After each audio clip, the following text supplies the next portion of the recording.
어? 이러시면 안 됩니다. 기준이 있는 투자, 깡센 인사이드에서 함께 하세요.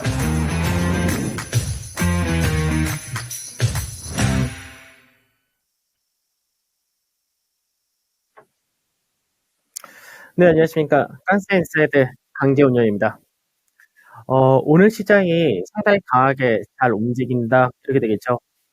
우선은 종합주가 지수 보게 되면은 2,745포인트 전후 1.5%대 상승을 보여주고 있고, 거래 대금도 상당히 좀 강한 그런 모습을 보여준다 되겠죠. 코스닥 같은 경우도 이제 어제에 이어서도 오늘 여전히 강세를 띠는 그런 모습인데, 거래 대금은 이제 어느 정도 유지한다 정도 그런 모습이고, 외국인과 기관의 이제 동반 매도가 있긴 하지만 시장에서 어느 정도 강세가 그대로 이어진다 보시면 될 것 같습니다. 어, 그 음성 좀 체크 좀 해주셨으면 좋겠습니다. 네, 계속해서 가죠. 그다음에 선물 쪽에서 보게 되면 선물 쪽에서가 역시 강세 367자리대까지 올라온 그런 모습인데, 선물 쪽에서가 중요한 가격대를 다 넘어왔다가 되죠. 그러니까 21선이 있는 364.3포인트도 넘어왔고, 그리고 앞전에 단기적으로 고가 라인대에 진입을 했다 됩니다. 그래서 지금 현재는 수급적인 부분에서도 이제 거래소 쪽에서 외국인 동반 매수 들어오고, 그동안 이제 시장에서 보게 되면은 지수 자체가 2월 한 달을 놓고 볼 때 지수는 1% 전후의 강세밖에 나오지 못했었지만 그 외적인 쪽이 상당히 강했었죠. 결국 국내 증시에서 지수의 상승이라는 부분이 나오기 위해서는 IT와 자동차 같은 시총 상위가 움직여주는 과정이 굉장히 필요했었는데, 이 부분이 오늘 이제 강하게 나오면서 반등세가 이어진다 됩니다. 우선은 이제 시장에서 단기적인 이슈, 이제 기대했던 부분이 MSCI 이머징 마켓 지수에서 러시아가 제외가 되느냐, 이 부분이었습니다. 이 부분이 제외되기로 발표가 됐고, 이거는 이제 다음 주 9일날 종가를 기준으로 나타난다 되죠. 그러면 이제 다음 주 이제 9일날이 수요일인데, 바로 그 다음 날인 10일이 이제 또 선물 옵션 동시 만기입니다. 그래서 지금 현재는 외국인이 거래소 쪽에서 매수가 들어오지만 더 매수가 확대될 가능성이 상당히 높다가 되겠죠. 그러니까 우리가 보통 수급적인 부분에서 지금 정말 시총상위 대형주 같은 경우는 거의 빈집에 소가 들어온다라고 표현할 정도로 규모로 볼 때는 뭐 아주 크다라고 할 수 없겠지만, 그동안 수급적인 부분에서 안 좋았던 부분을 이제 들어오는 과정으로 나타나기 때문에 이런 부분이 강세로 전개된다 되겠죠. 그래서 시총 상위에서 IT뿐만 아니라 자동차, 인터넷 이런 쪽이 전체적인 강세를 띄운다 되고요. 금융에서도 이제 은행의 강세가 나오지만 은행보다는 증권이 지금 더 메리트가 있겠죠. 그다음에 건설이라든지 원전 관련 쪽 이쪽에서는 이제 대선 테마로 또 확대가 되는 그런 모습인데, 야권에서 후보를 단일화했다는 부분이 이제 건설과 그리고 원전 관련주의 강세에 같이 나타난 모습입니다. 그래서 건설 같은 경우는 이제 앞전에 이제 이란의 핵 협상 복원을 한다라는 부분에서도 모멘텀을 받았고, 여기서 추가적으로 이제 민간 주도의 건설 기대치가 높아졌기 때문에 역시 강세 뛴다 되죠. 그다음 철강 같은 경우도 요 근래 꾸준하게 강세를 뛴다 되는데, 역시 마찬가지입니다. 우크라이나가 나중에 복원을 하게 될 경우 우크라이나나 러시아나 철강 생산 꽤나 하는 지역이기 때문에 유럽에서도 이제 수요가 증가한다 부분과 동남아시아라든지 그 외적인 지역에서도 이제 경기 부양책이 일어나서 철강 수요가 계속해서 늘어난다는 부분이 모멘텀을 계속 받아간다 되겠죠.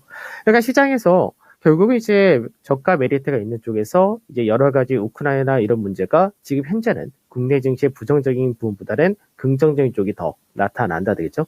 반면에 이제 요 근래까지 어제까지도 강세였던 것이 이제 신재생 에너지 관련해서 뭐 태양광이라든지 풍력 그리고 방산 조선 이런 쪽에서는 단기 상승이 컸던 만큼 단기 차익 실현과 순고리가 당연히 필요하다가 되겠죠.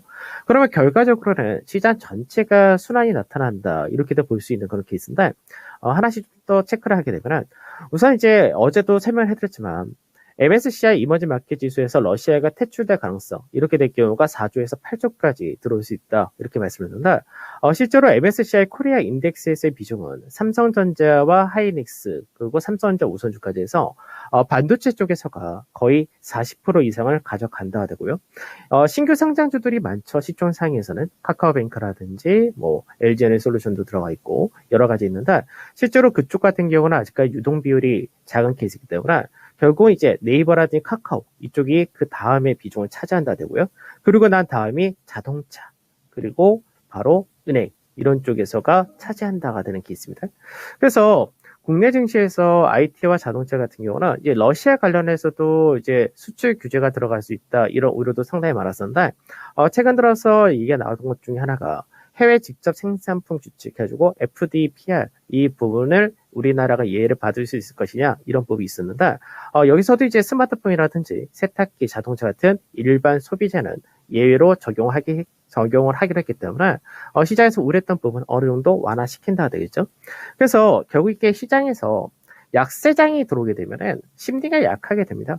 그렇게 되면은 실질적으로 시장에서 악재가 아니고 실제 영향이 제한적으로 들어온다 하더라도 시장에서 그거를 굉장히 민감하게 받아들인 경우가 있는데 이제 그런 부분이 이제 어느 정도 반영이 됐으면 이제 하나씩 풀려가는 과정도 나타날 수 있다게 되겠죠. 앞전에 이제 이번 주 월요일이었나요?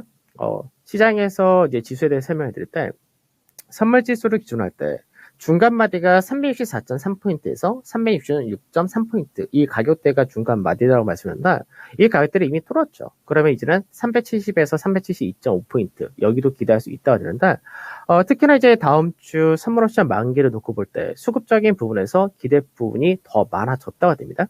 왜 그러냐면 실제로 수급을 보게 되면은 오늘 현재 거래소에 대해서는 외국인이 매수로 전환이 되었고 기관에서 매수 들어오는데 기관의 매수가 금융 투자를 중심으로 들어오기보다는 투신이나 연기금을 중심으로 들어온다 되겠죠. 사모펀드도 마찬가지고.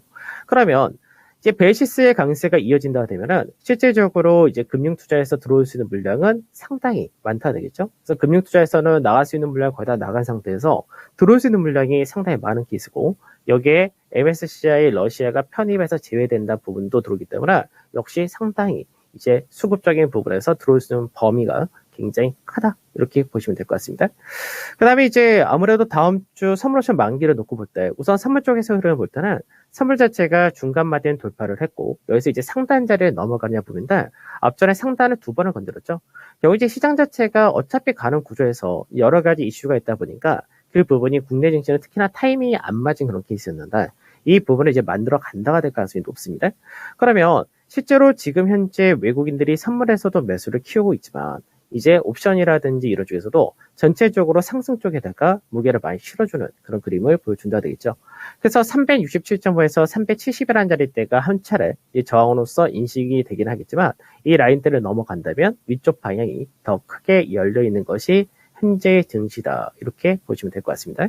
그래서 실질적으로 지금 현재 뭐 여러 가지 선택권은 뭐 방향 자체는 굉장히 많겠죠. 지수 자체가 강세에 뛰는 것도 있고 특히나 이제 오늘 같은 경우 보게 되면은 지수의 강세에서도 두드러진다 되는 것이 자동차 쪽 이런 쪽이 두드러진다 되고 철강 같은 경우도 그동안 중소형 철강은 많이 움직였던 반면에 시총사의 철강 같은 경우 못 움직인 그런 모습이었습니다. 이제 포스코 같은 경우도 이제 직전에 바로 고가 라인 때 넘어가는 이런 흐름을 보여주면서 결국 이제 최종적으로는 상승 추세로 전환될 수 있는 구간대 진입하는 그런 모습이다. 이렇게도 볼 수 있는 것이고요.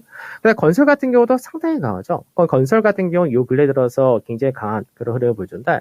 이제 연초에 하락했던 부분들 아예 다 넘어가는 그림을 건설주들이 보여준다. 이런 것도 있습니다. 그리고 이제 시장에서 저가 매수를 한다라는 부분에서는 태양광이라든지 이런 쪽은 뭐 상당히 좋은 케이스가 되겠죠. 그럼 밸류적인 부분도 메리트가 높았던 쪽이기 때문에 결국은 앞전에 주 매물대란 자리대에서 매물 소화하는 과정 이렇게 되기 때문에 역시 눌림 먹어서 접근할 수 있다. 그러니까 지금 시장 자체가 굉장히 선택지도 많고 순환 양상도 기대할 수 있는 구간이다. 이렇게 보시면 될 것 같습니다. 그 다음에 이제 또 생각해야 될 부분은 어떤 거냐면 이제 사실 자동차 같은 경우가 그동안 시장에서 IT와 더불어서 지수의 상승을 눌렀던 그런 케이스였는데, 사실 이제 자동차 관련해서 이제 어저께, 인베스터 데이에서 이제 현대차 그룹이 발표한 내용들을 좀 보게 되면은, 러시아 관련해서는 예전에도 있었던 부분이고, 러시아의 비중이 4%가 되지 않는 수준이다. 다만, 이 앞으로를 생각할 때는 인내해야 된다. 이런 식으로 얘기를 했다 그런데, 실제로 이제 지금 생산을 못해서 문제인 거지. 실제로 판매가 안 되는 부분이 아니죠. 그래서 이런 부분을 언제든지 전이할 수도 있고, 그 반도체 수급 관련해서도 연초에 발표했던 부분과 거의 차이가 없죠. 그러니까 이 부분은 시장이 약하게 되면은 확대 해석하는 경향이 있게 되는데, 현대차 그룹이 1월 달에 이제 올해 전망을 발표를 할 때, 1분기는 작년처럼 반도체 부분에 대한 차질이 있을 것이고 2분기부터 해소가 될 거다 이렇게 얘기를 했었는데 1월 달에가 아산 공장 자체가 이제 리모델링을 하게 되면서 거기에 따라 영향이 생산에서 영향을 많이 미쳤었는데 이제 어제 같은 경우는 이제 발표를 하면서 전년 동기 대비 개선된 모습을 보여줬다. 그래서 실제로는 2분기부터 반도체 부분에 대해서 해소가 될 것이다 이렇게 얘기를 했다가 되는데 그러니까 시장에서 우려했던 부분이 많이 해소된 거죠. 다만 주가가 워낙 많이 빠지다 보니까 결과적으로 밸류 메리트는 굉장히 높아진 케이스가 된 거죠.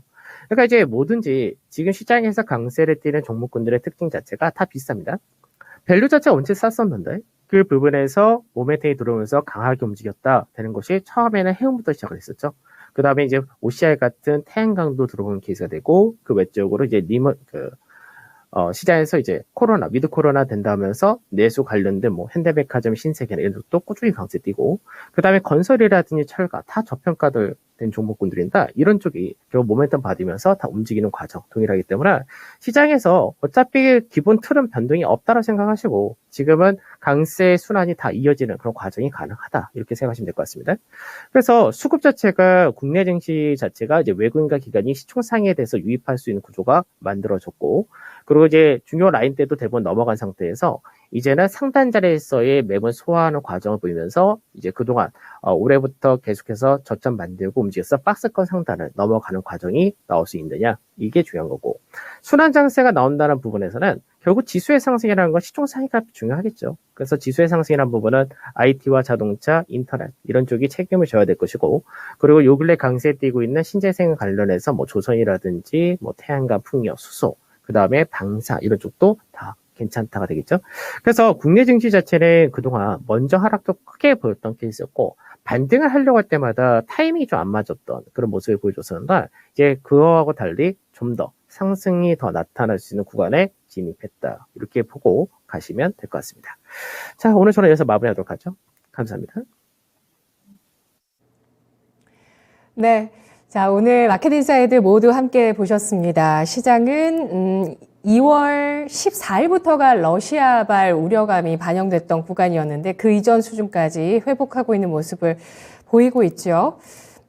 계속 뭐 여러 소식은 주목해 보셔야 되겠습니다. 시티그룹 쪽에서 러시아 사업 규모가 좀 큰 미국 금융주로 꼽히는데 이 미국 시티그룹이 러시아 관련한 이 제재로 인한 손실이 6조 200억 원 가량 될 것으로 전망된다는 분석도 나오고 있습니다. 지금까지 투자 판단에 도움드릴 수 있는 여러 내용들 전해드렸고요. 다만 주가의 상승과 하락을 보장하진 않습니다. 오전장 여기까지입니다. 고맙습니다.